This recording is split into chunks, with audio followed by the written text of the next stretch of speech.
अगर एक ट्रेन बहुत लेट होकर चांदनी रात में किसी सुनसान स्टेशन पे पहुंचती है और अगर उस स्टेशन का नाम हो केकराडीही, फिर रात का सफर कैसा होगा? सोचने वाली बात है ये। केकराडीही में मेरे एक भैया सेच दफ्तर के इंजीनियर है, इसलिए उनके पास खुद की एक जीप भी है। लेकिन पहले खबर करके कहीं जाने की आदत मुझे बिल्कुल नहीं है। दिवाली की छुट्टियां आते ही यहाँ चला आया छुट्टियां मनाने। ये प्लान बनाते वक्त सोचा था कि अचानक आके सीनू भैया को चौंका दूंगा, लेकिन यहाँ आके तो मैं खुद ही चौंक गया जब स्टेशन मास्टर ने मुझसे कहा, केकराडीही स्टेशन का नाम तो है, लेकिन वो गांव तो यहाँ से कम 3 मील दूर है। स्टेशन मास्टर मुस्कुराते हुए बोले जा रहे थे। चांद की रोशनी में अच्छे से देखिए चारों तरफ, बिल्कुल जहन्नुम में आप पहुंचे हैं आप अभी तो। चारों तरफ कोई घर दिखाई नहीं दे रहा था, बल्कि कुछ अंधेरे से ढके हुए पेड़ दिखाई दे रहे थे। मैंने अंदाजा लगाया एक बड़े से मैदान के ठीक बीचों बीच ये स्टेशन होगा। मैंने बोला, फिर तो मैं काम से गया समझू।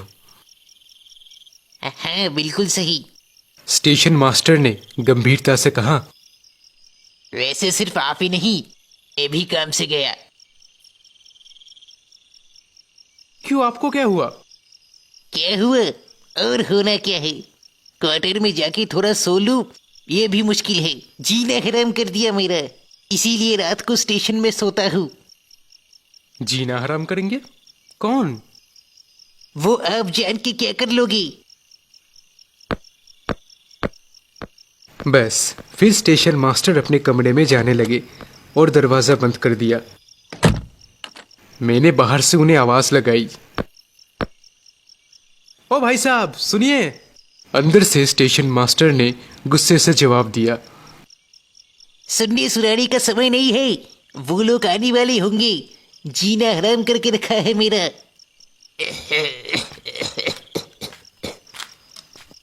इतनी देर में एक बूढ़ा आदमी आते दिखाई दिया, खांसते हुए। उसके हाथ में एक रेल की बत्ती थी।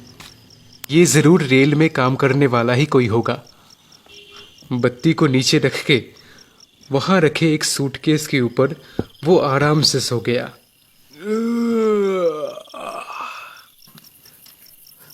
स्टेशन मास्टर ने कोई जवाब तो दिया नहीं, तो मैं क्या करूं? मैंने जाके उस बुढ़े से ही पूछा, ओ भैया सुनिए ना। कोई जवाब नहीं, बल्कि वो तो खराटे लेने लगा। सच में केकराडीही स्टेशन अजीब जगह है, और ऊपर से ये मच्छर। उनसे परेशान होके मैं प्लेटफॉर्म पे चला आया, लेकिन यहां भी मच्छर भरे पड़े थे। फिर गुस्से से आग बबूला होके मैंने ठान लिया कि बाकी का रास्ता पैदल ही निकल जाऊंगा। चांदनी रात है, गुनगुनाते हुए। स्टेशन से बाहर निकलते ही मुझे कच्चा रास्ता मिल गया और वहां पे बस एक ही आदमी खड़ा था। मेरी आवाज सुन के मेरी तरफ घुमा वो। कौन? मैंने बोला, मैं मुंबई से आ रहा हूँ। मेरे एक भैया यहीं पे रहते हैं, यहीं पे काम करते हैं वो। लेकिन स्टेशन पे आने के बाद बिल्कुल फंस गया हूँ मैं अभी। समझा, मेरा भी यही हाल है। मैं भी मुंबई से ही आ रहा हूँ। मैं तो खुश हो गया, फिर बोला, फिर चलिए ना एक साथ, बातें करते हुए पहुंच जाएंगे। चलने की जरूरत नहीं है। इतना बोल के वो हंसने लगे। थोड़ा इंतजार कीजिए, अब्दुल मियाँ की सवारी आती ही होगी। मैंने और खुशी से कहा, अरे ये तो बहुत अच्छी बात है। हाँ अच्छा तो है, मगर पूरी तरह से अच्छा नहीं है। लेकिन क्यों? अब्दुल मियाँ अपनी सवारी में मुर्दों को ठिकाने लगाता है। उससे क्या? हमारे साथ तो एक गाड़ी में कोई मुर्दा नहीं होगा ना। क्या पता। फिर उन्होंने कहा, मान लीजिए आप भी तो जाएंगे मेरे साथ। आप एक मुर्दा नहीं है, इस बात की क्या गारंटी है? यह सचमुच एक बहुत मजाकिया आदमी है, मैंने हंसते हुए कहा। उसकी गारंटी मैं लेता हूँ। मैं 100% जिंदा हूँ, जीता जागता बिल्कुल। लेकिन मेरी गारंटी मैं बिल्कुल नहीं दे सकता। इसका मतलब आप मुर्दा आदमी हो? मैंने हंसते हुए कहा। मुर्दे बात थोड़ी ना करते हैं और सवारी के लिए इंतजार करते हैं क्या वो? उन्होंने बिना हंसे ही कहा। केकराडीही में मुर्दे भी जिंदा है, कोई फर्क नहीं है। थोड़ी देर पहले अब्दुल एक मुर्दा लेके जा रहा था। मुर्दे ने मुझे देख के कहा, क्या हाल है, समझ रहे हैं ना आप? वो आदमी वाकई मजाकिया था। खुद बिल्कुल नहीं हंस रहा था, लेकिन अपनी बातों से दूसरों को हंसाने में माहिर थे वो। मैंने उनसे कहा, कुछ देर पहले मैं स्टेशन मास्टर से मिला था। उन्होंने बोला कि कोई उनका जीना हराम कर देता है रात को, खाली पीली। कहीं मुर्दे ही आके परेशान तो नहीं करते उन्हें? बिल्कुल सही, स्टेशन के पीछे ही तो मुर्दाघर है। थोड़ा दम लेके उन्होंने फिर से कहा, छोड़िए, वो अब्दुल की सवारी आ रही है, चलो जान छूटी। रात के अंधेरे में थोड़ी दूर से अब्दुल की सवारी आ रही थी, बिना रोशनी के, बस एक बार भोंपू बजाकर। अब्दुल सामने आते ही पहले आदमी ने कहा, आओ अब्दुल मियाँ आओ, देखो तुम्हारे लिए एक और सवारी पकड़ के रखी है मैंने, सही है ना? अब्दुल ने मेरी तरफ देखा और कहा, 5 रुपए लगेंगे। मैं मान गया। फिर हम दोनों रिक्शा पे बैठ गए और अब्दुल रिक्शा चलाने लगा। फिर मेरे साथी ने अब्दुल से कहा, वो मुर्दा आखिर था कौन? अरे रायपुर का मुकेश बहुत बीमार था, हालत खराब है सिंह साहब, देखना कोई ना कोई मरेगा रोज। अच्छा, तो मेरे साथी का नाम कोई एक सिंह साहब है, बहुत मजाकिया आदमी है वो। उन्होंने हंसते हुए अब्दुल से कहा, तू भी तो टपक गया था रे।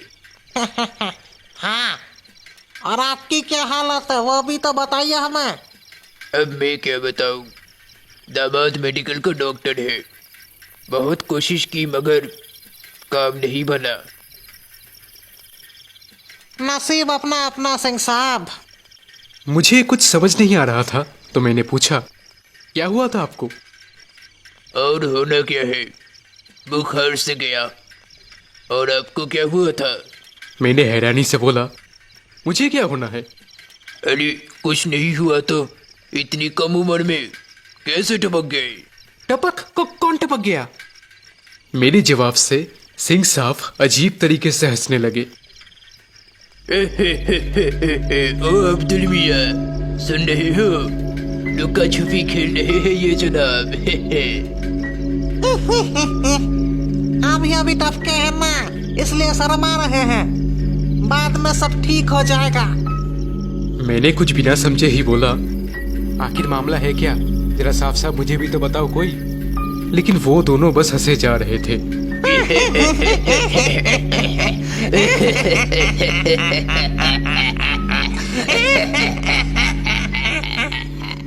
सड़क के दोनों तरफ घना अंधेरा था, सिर्फ काले काले पेड़ दिख रहे थे। लेकिन चांद बहुत ही खूबसूरत दिख रहा था, लगातार रोशनी बिखेर रहा था। अचानक कहीं से लोमड़ी की पुकार सुनाई पड़ी। इतनी देर में मुझे थोड़ा थोड़ा डर लगने लगा था। सिंह साहब ने अचानक ही बोला, ए रुके रुके रुके। अब्दुल मियाँ, यहीं पे रोक दो।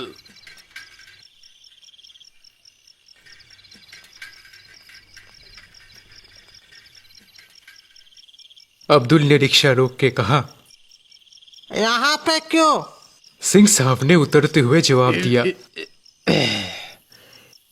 ये पीपल का पेड़ देख रहा है, ये मुझे बहुत पसंद है, अपना डेरा यहीं पे लगाऊंगा। मगर उस दिन आपने बोला था कि राम निहार के जंगल में आपको पेड़ पसंद आया। नहीं रे, छोड़। सिंह जी ने नरमी से बोला, उस पेड़ में कमीने उल्लू भी रहते हैं, पूरी रात पैव पैव पैव करके चिल्लाते रहते हैं। लेकिन ये पीपल का पेड़। ठीक उसी वक्त सड़क के पास वाले पीपल के पेड़ से कोई बहुत जोर से चिल्लाया। अरे यहाँ नहीं, कहीं और जाओ, कहीं और जाओ, चले जाओ, चले जाओ। सिंह साहब गरज उठे। कौन है रे? हैं? आओ मैं। ये मेरा पसंद किया हुआ पेड़ है, पता भी है। आता हूँ मैं, रुक। फिर वो पीपल की पेड़ की तरफ दौड़ कर गए। फिर जबरदस्त झगड़ा और मार पिटाई शुरू। पेड़ की टहनियां हिलने लगी लगातार। अरे छोड़ दे, अरे छोड़ दे, अरे बाप रे, इधर आ, अरे इधर आ। अरे जा रे, अरे छोड़ दे, अरे छोड़ दे। और इन सब के बीच में ही अब्दुल ने अपना रिक्शा चला दिया। थोड़ी दूर आके उसने कहा, मरने दीजिए उन्हें। चलिए आपको राम निहार के जंगल में एक अच्छा सा पेड़ दिला देते हैं, आराम से रहिएगा। चांदनी रात में पैर लटका के गाना गाइएगा, टोकने वाला कोई नहीं। अब तक पूरी बात मेरी समझ में आ गई थी, लेकिन अब करूं तो क्या करूं? अब्दुल मियां की सवारी अब दौड़ने लगी थी। थोड़ी देर बाद मैंने अब्दुल को बुलाया। अब्दुल मियां। बोलिए साहब। अब सुनो अब्दुल मियां, तुम लोगों को बहुत बड़ी गलतफहमी हुई है। मतलब कौन सी गलतफहमी? मैं एक जिंदा आदमी हूँ। हंसी के चक्कर में अब्दुल की सवारी हिलते हुए थोड़ी धीमी हो गई थी। उसने कहा, मेरा भी यही ख्याल था। शुरू में ऐसा लगता है साहब, और फिर पता नहीं क्या हुआ। डॉक्टर ने मुर्दों के साथ मेरे को रखा अकेले। फिर पता नहीं मुर्दों के साथ क्या हुआ। मुर्दों के साथ? कहाँ पे? मरीज मरने के बाद जहाँ रखते हैं ना। मुर्दा घर? अरे बाप रे। अब्दुल हंसने लगा। बहुत खतरनाक है। मेरी बीवी ने मुझे मुर्दा घर में लेटा देख के जो तांडव शुरू किया था ना, कहने लगी लेटे रहने के पैसे मिलते हैं, काम नहीं करोगे तो खाओगे क्या। फिर मैं मुर्दा घर से भाग आया। रिक्शा चलाने का नसीब है मेरा सर, मरने के बाद भी।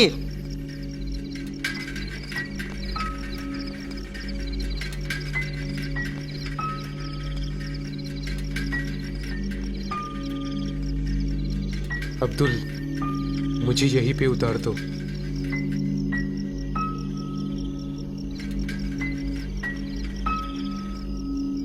अब्दुल मियां रुकने के बाद इधर उधर देखने लगे। आपकी पसंद तो कमाल की है। अच्छा पेड़ पसंद किया है। लगता तो है कि ये खाली ही होगा। अब्दुल मियां सड़क के एक तरफ जो सूखा हुआ पेड़ था उसी की बात कर रहे थे। चांद उस पेड़ के टहनियों के बीच से दिखाई दे रहा था, आधा अधूरा। मैं झट से नीचे उतरा और भागने लगा। अब्दुल पीछे से चिल्ला रहा था, साहब मेरे पैसे, साहब जी भाड़ा दे के जाइए, साहब जी जान से आजू बाजू देखे बिना मैं भागे जा रहा था। थोड़ी दूर जाके सूखी मिट्टी में रुक गया। वहां पे थोड़ी दूर में रोशनी दिखाई दे रही थी। रोशनी के पास जाके मैंने देखा तो कुछ लोग बैठे दिखाई दिए और उनके सामने एक मुर्दा पड़ा हुआ था। फिर से एक मुर्दा। मेरे कुछ बोलने से पहले ही उन लोगों ने मुझे देखा और डर के मारे चिल्ला के भागने लगे।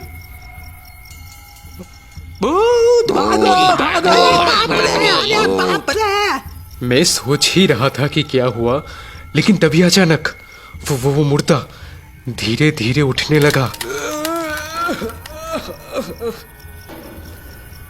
फिर एक उबासी लेके डरावनी आवाज में वो बोला, भैया एक सिगरेट है क्या?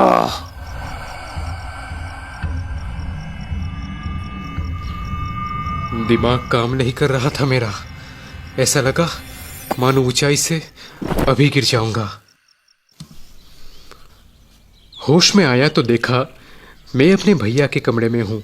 मैं बच कैसे गया वो अलग कहानी है। सीनू भैया ने कहा था, बिना कोई खबर किए कहीं जाने से कितना कुछ हो सकता है, अब पता चला ना। वही आखिरी बार था। उसके बाद से कभी भी रात के सफर में मैं नहीं निकला।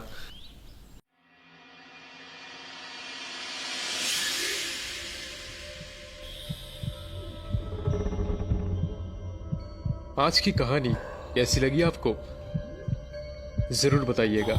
साथ में लाइक, शेयर और सब्सक्राइब बिल्कुल मत भूलना। नीचे कमेंट करके बताइए।